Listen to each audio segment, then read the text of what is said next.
Ethan had always believed that life followed rules. Numbers, logic, and patterns were the foundation of his existence. He worked as a systems engineer for a research company, studying alien signal patterns that no one else in the city even knew existed. It was a quiet life, simple and predictable. Yet in the past 2 weeks, everything that Ethan believed to be true had started to crumble.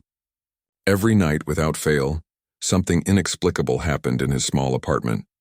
It began subtly. At first, it was just a scent, a sweet, almost floral aroma, mixed with something sharp and metallic like ozone after a thunderstorm. He would wake up in the middle of the night, the smell strong in the air, but find nothing unusual. He checked the windows, the doors, even the vents. Everything was exactly as it should be. The first night, he assumed it was a dream. The second night, he was less sure. By the third night, Ethan began to feel an uneasy curiosity. He tried to rationalize. Perhaps the smell came from a plant in the building's lobby, carried up by the vent system. Maybe a neighbor was using some exotic perfume, but nothing explained the subtle warmth that lingered in the air after the scent appeared, or the faint flicker of lights that always seemed to coincide with it. And then came the marks. At first they were small. A slight indentation on his bed, as though someone had sat or leaned there, a footprint in the dust by the windowsill. Objects slightly moved from where he had placed them. He started keeping a log, writing every observation in a notebook he carried everywhere. He even set up a small recording device by the bed, the kind used to capture audio and motion for security purposes. The fourth night, Ethan was ready. He pretended to sleep, watching the sensor light blink quietly in the dark. Time seemed to stretch infinitely. Then around 2:03 a.m. the room changed. A pulse of blue light filled the space, soft but sharp, like looking through water illuminated by the moon. Ethan's eyes opened wide, but he could hardly believe what he was seeing. She was there. A woman, or something that resembled a woman, stood at the edge of his bed. Her body shimmered like molten starlight, her form solid yet transparent in places. Her hair flowed as if underwater, moving without a single breeze. Her eyes were a deep, endless black, flecked with faint glimmers of white, as though the universe itself resided within them. Ethan's heart raced, but he did not scream. There was no malice in her presence, only a quiet, unspoken curiosity. She did not speak, at least not in words Ethan could understand. Yet when she moved closer, the scent intensified, enveloping him like a warm embrace. It was intoxicating but not overpowering, comforting yet alien. He felt a strange pull toward her, a mixture of fascination and fear. Then as suddenly as she had appeared, she vanished. Ethan sat up, breathing heavily.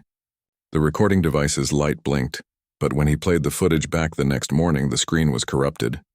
Only fragments remained, a flash of blue, a shadow moving across the floor, and a faint voice whispering his name.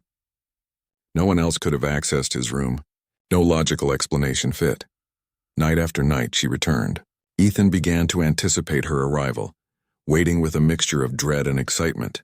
He spoke to her in whispers, telling her about his work, the world outside, and the quiet loneliness of being human. He told her about the stars, about the planets he had only seen through telescopes and satellite feeds. Sometimes he would fall asleep mid-sentence, waking hours later to find the faint scent lingering in his room, proof that she had been there. By the sixth night, Ethan noticed a subtle change. Her appearances grew longer, and he could almost feel her emotions as she moved through his room. She seemed drawn to certain objects, the worn notebook on his desk, the stack of books on human psychology, even the small, dusty guitar he had not touched in years. Each night the connection between them strengthened, silent but undeniable. It was on the seventh night that she spoke. Ethan had just returned from work, exhausted, and lay down as usual, pretending to sleep while his senses strained to detect her arrival. The pulse of blue light came, filling the room, and this time she did not hesitate. She stepped forward, fully materialized, and looked directly at him. "You can hear me now," she said, her voice trembling slightly like radio static woven with warmth. "I am not supposed to be here, but I can't stop coming back." Ethan froze. He wanted to ask questions, but his voice caught in his throat. All he could do was watch as her form shimmered in the dim light.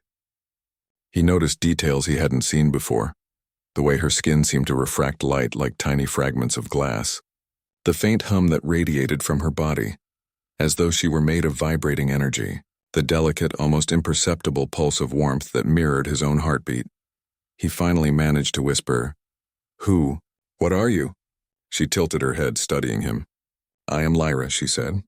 "I come from a place far beyond your stars. I am not fully here. My existence is bound to a field that should never have reached your world." Ethan's mind raced. He had read about energy transference anomalies, about beings accidentally projected through unstable teleportation fields, but he had never imagined he would encounter one. Why my room?" he asked. Lyra's eyes softened. "I do not know why I am drawn to you. Perhaps something in your mind, in your patterns, resonates with mine. Perhaps it is fate. But every time I come, I feel alive." For hours, Ethan spoke with her. He told her about his life, about being alone in a world full of people yet feeling disconnected. He asked questions about her home, her existence, and the strange energy that bound her to his room. Lyra did not give full answers, but she shared glimpses, images in his mind, memories of a world made of light and sound, of skies that shimmered in colors he could not name, of cities built on energy currents and floating landscapes. As dawn approached, she began to fade. Ethan reached out instinctively, but his hand passed through her form. Her voice lingered in the room. "Do not forget me. Ethan, I will return." And then she was gone, leaving behind only the scent, stronger than ever, lingering in every corner of the small apartment. The next day, Ethan researched everything he could about teleportation anomalies, quantum entanglement, and energy-based life forms. He tried to find any reference to beings like Lyra, but nothing matched. He even questioned his own sanity. Could it be a hallucination? A side effect of long nights and stress? Every rational thought clashed with the undeniable proof in his room. The faint glowing marks, the lingering scent, the recordings corrupted by inexplicable interference. That night, he prepared again. He rearranged the room, set up multiple sensors, and even placed a simple containment frame, a small cube of advanced field sensors, to try to trap or observe her presence. When she appeared, she moved around the room with curiosity. She examined the sensors, the lights, even the small cube. Her eyes flickered with something that resembled amusement, though it was hard to tell. Ethan dared to speak. "Lyra, I want to help you. I want to understand you, can I?" For a moment she remained still. Then she leaned closer, her face inches from his.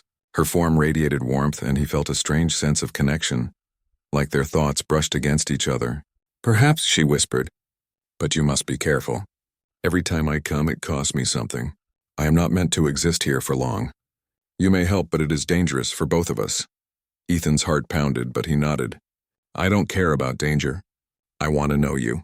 I want to help you stay." Lyra's form shimmered again, brighter this time, almost as if she were smiling. "Then we will try," she said before fading once more, leaving behind her haunting scent. Ethan could almost feel her presence lingering, stretching out across the room, as if she had left a piece of herself behind. Night after night, he continued his experiments, studying the patterns of her appearances, recording her form, and slowly, cautiously learning to communicate.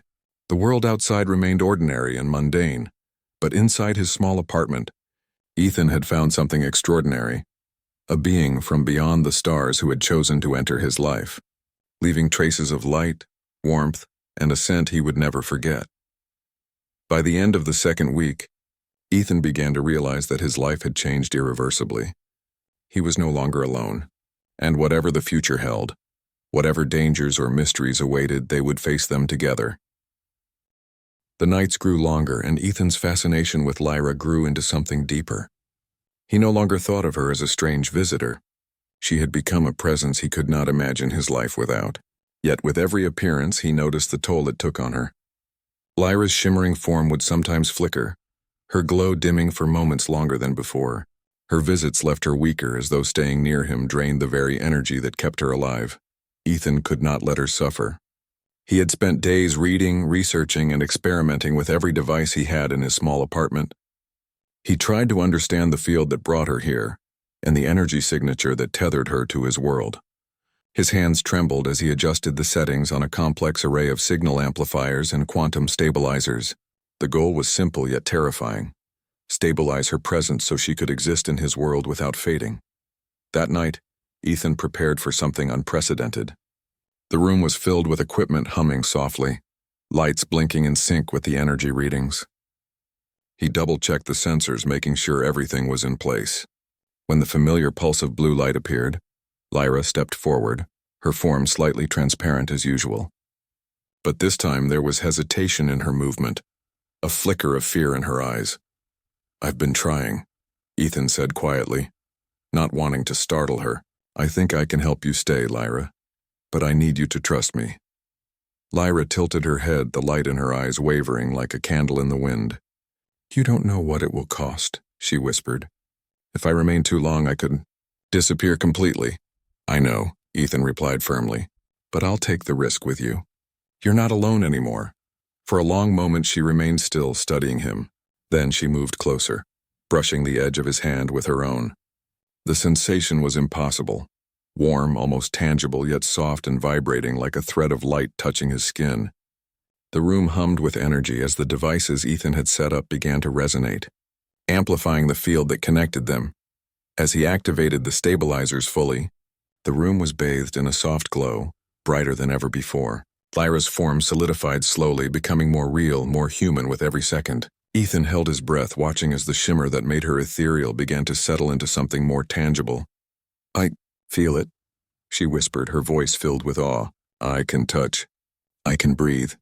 Her eyes met his, and for the first time she looked at him with something more than curiosity. Gratitude, fear, and a strange form of hope. But the relief was short-lived. A sudden surge of energy erupted from the devices, causing alarms to blare and lights to flicker violently. The room shook and Ethan felt a wave of heat as the energy field destabilized. Lyra cried out, clutching at him, her form flickering dangerously. "I can't hold it," she shouted. "The connection is too strong. You have to stop." Ethan's mind raced. He could shut down the devices, but doing so would sever the connection abruptly, risking her life. He looked into Lyra's eyes, seeing trust and fear intertwined. Taking a deep breath, he focused on the readings, adjusting the quantum amplifiers with steady hands. He whispered, "Hold on, Lyra, I'm not leaving you." The energy surged again, brighter and more violent than before, but Ethan's adjustments began to stabilize the field. Slowly, Lyra's form solidified fully. She gasped, taking her first real breath in his world. The blue light around her softened into a warm glow that filled the room. Ethan exhaled, relief washing over him. Lyra looked around, touching objects for the first time. The edges of the desk, the books, the small guitar, they all felt real beneath her fingers. She smiled, a genuine, radiant smile that made Ethan's chest tighten. "It's beautiful," she whispered. "Your world? It's beautiful." Ethan felt tears in his eyes. "It's yours now too, Lyra, you're here. You're real." For several nights everything remained stable. Lyra moved freely in his room, exploring, learning, and even laughing at simple human things. A squeaky hinge, the way sunlight hit his bookshelf, the faint hum of his old computer. Ethan found himself falling deeper into a bond he could not explain, a connection that went beyond words or logic. But there was an underlying danger they could not ignore. Lyra's energy signature was still tied to her home system, and the longer she remained, the more unstable her existence became.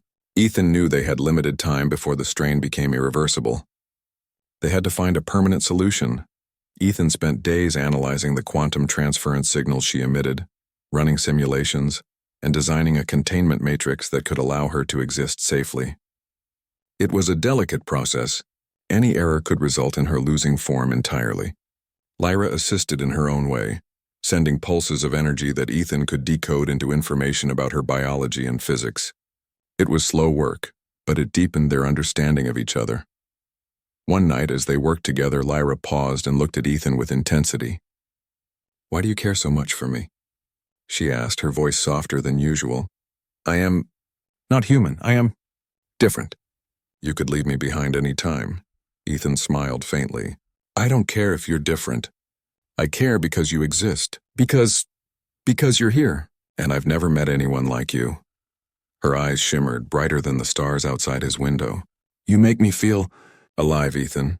Not just in your world, but in mine as well. I never imagined a human could feel like this." That night, they shared more than conversation, they shared presence. Ethan reached out, and this time Lyra allowed him to hold her hand fully. Her form was warm, and her pulse matched his heartbeat. For the first time, Ethan truly believed that love, or something like it, could exist between beings from entirely different worlds. The next day, they finalized the containment matrix. Ethan adjusted every parameter carefully, connecting the device to the building's main energy grid to provide the necessary power. Lyra stood beside him, her form steady and glowing, trusting him completely. When he activated it, the room filled with a brilliant light, brighter than any night sky. Ethan felt a surge of energy wash over him, but he held his ground. Lyra's form solidified completely, every flicker gone. She looked around, touching objects, breathing and smiling. "It's perfect," she whispered. "I can exist fully because of you." Ethan smiled back, relief flooding him. "No, Lyra, we did it together." For several weeks, their lives settled into an unusual but harmonious rhythm. Lyra explored the city, fascinated by human technology, art, and culture. She laughed at mundane things with childlike wonder and marveled at humanity's small achievements. Ethan watched her, feeling pride and love for this being who had come from the stars to his world. But their peace was fragile. The quantum link still tethered her to her home system. A message arrived through a signal Ethan barely understood, a faint pulse that Lyra recognized instantly. "They know where I am," she whispered. "If they trace the energy, they will come." "And I cannot hide." Ethan held her hand tightly. "Then we'll face them together. I don't care who or what comes." The nights that followed were tense.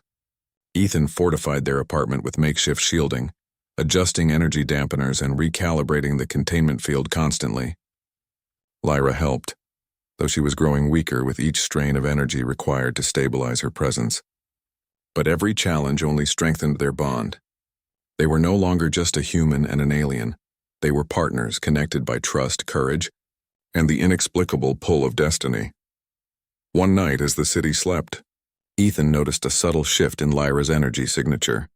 Her glow flickered, faster and more erratically than before. "Something's coming," she whispered. "They're close." Ethan adjusted the devices frantically, sweat on his brow. "We'll be ready," he said, though doubt gnawed at him. He had never faced anything like this, and yet he refused to let fear control him. As the first pulse of energy outside their room hit the building, Lyra braced herself. She looked at Ethan, her eyes filled with trust and something deeper. Fear, yes, but also determination. "Stay with me," she said. Ethan nodded. "Always." The light from the pulse entered the room, and for a moment time seemed to freeze.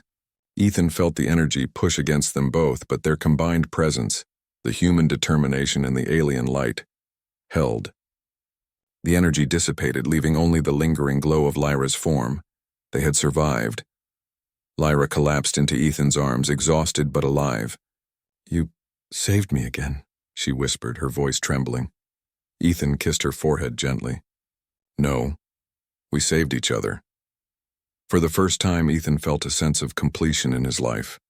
He was no longer just a man of logic living a predictable life. He had found something extraordinary, a connection that defied reason, distance, and species. Lyra, the alien who had entered his room night after night, leaving her scent behind, was now a part of his world, real, tangible, and alive. The nights that followed were quiet, but full of wonder. Lyra no longer disappeared.